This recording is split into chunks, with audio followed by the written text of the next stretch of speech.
Micah, and Manchester City, the team to beat again. Yeah, I think there would be, bringing in the likes of Grealish. I think Liverpool looked very good the other day, to be honest. It was nice to see Van Dijk back after that horrific injury. Chelsea looked good, bringing in Lukaku as well. I think City still are favourites, in my opinion, but they need to have a better start this time round. I think if they have a slow start this season, the rest of the teams will catch them up. Why do you think they're still above the rest then? Just because I think if you look at the quality in the squad, how they played football, and they've brought in Jack Grealish. I know some people still say they need to, fill that void up front, but I think Jack's special. I think there's so many systems he can play on, left, middle, right. De Bruyne can play the false nine, so exciting times. Graeme, how many contenders have we got this time round, do you think? 4. I think you have to include United in that. Looking at them yesterday, they looked threatening, positive, got a bit of momentum. The crowd seemed to be with them, signed good players. For me, yesterday, the star of the show was Greenwood. I for a young boy, I thought he was sensational. Pogba's had 4 assists. No, we expect that from a £100 million man. Okay. I was going to get round to the point that they spent 70-odd million on Sancho. Maybe that might be something to look back on and think, do we need to spend that money? Because that boy is a player, he's a finisher. And, I think he's going to be a top player. So you've got to include Chelsea, obviously Manchester City, and my old team. I think it'll be nip and tuck. And I don't know if it's the amount of hype that's just surrounding the Premier League because we've been off for 18 months or so. But I just feel the excitement this time around is even greater than normal. Who's caught your eye so far, Michael? Well, I think, look, you talk about Manchester United yesterday. I thought they were fantastic. Pogba was sensational. Some of his passes, the ball for Greenwood when he goes through in the finish. I'm looking forward to seeing City today. They are still my team that I think will win the league.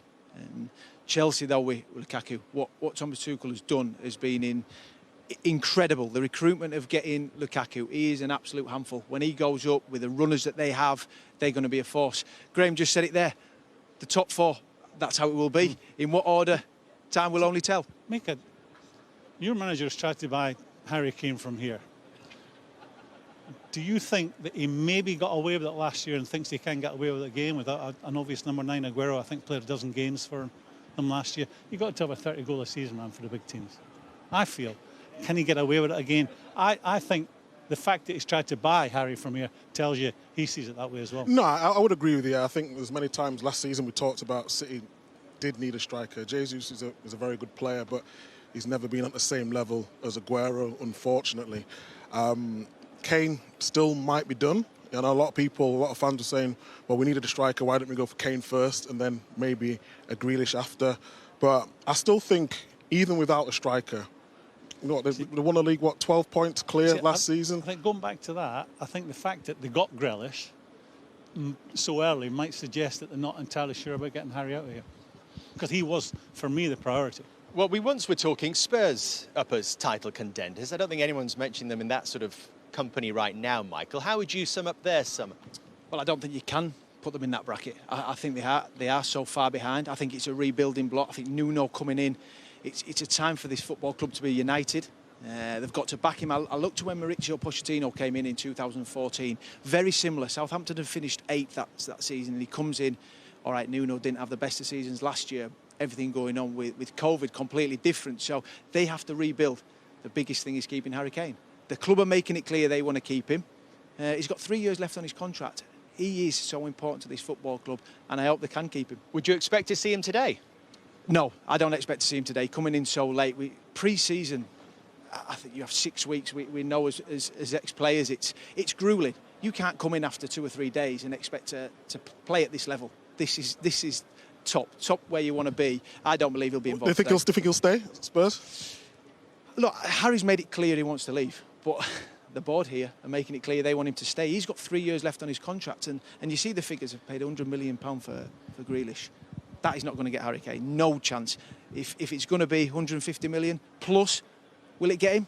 I'm still not too sure, because Daniel Levy here, he's made it clear he wants to build the football club round him, and the players you see they've got, they have to keep him. What about the here and now, Graeme? Would you include him today, even if it was just on the bench? Yeah, if he's fit. You're making a statement to City that he's still our player. But I think, we have to accept that the power today is with players. It's on an edifying sight, watching Harry Kane wanting out of a 3-year contract that he's still got. We don't know if there's promises with handshakes, but I'd go back a few years when he signed a new contract. If he was thinking like this, his agents let him down because there should have been a clause in the contract.